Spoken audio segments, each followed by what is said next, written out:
அவல் பால் பண்றதுக்கு 1 கப் அவல், 1/2 லிட்டர் ஃபுல் கிரீம் பால், 2 பூஸ்ட் பேக்கெட், நல்ல கனிஞ்ச ஒரு வாழைப்பழம், 1 ஸ்பூன் வறுத்த வேர்க்கடலை எடுத்துக்கணும். பேன்ல 1/2 ஸ்பூன் நெய் விட்டு அவலை சேர்த்து முறுமுறுன்னு வறுத்து எடுத்துக்கணும்.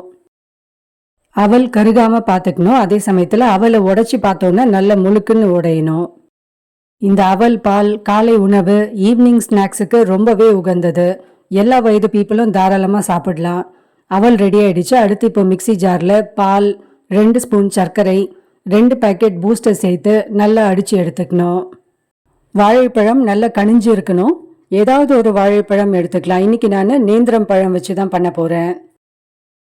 எல்லாமே இப்போ ரெடியாக இருக்கு. இப்போ அடுத்து ஒரு பெரிய கிளாஸ்ல 1/2 கிளாஸ் அளவுக்கு வறுத்த அவல் சேர்த்துட்டு அடிச்சு வச்சிருக்க அந்த பூஸ்ட் பாலையும் சேர்த்து 1 ஸ்பூன் வறுத்த வேர்க்கடலை, பொடியா நறுக்கி இருக்க வாழைப்பழத்தை சேர்த்துட்டோம்னா ரொம்பவே சுவையான அவல் பால் ரெடி ஆயிடும். கடைசியா கார்னிஷ் பண்றதுக்கு கொஞ்சமா பூஸ்ட், அப்படி இல்லைன்னா சாக்லேட் சிரப், இல்லைன்னா ஐஸ்கிரீம், நமக்கு எது விருப்பமோ சேர்த்துக்கலாம்.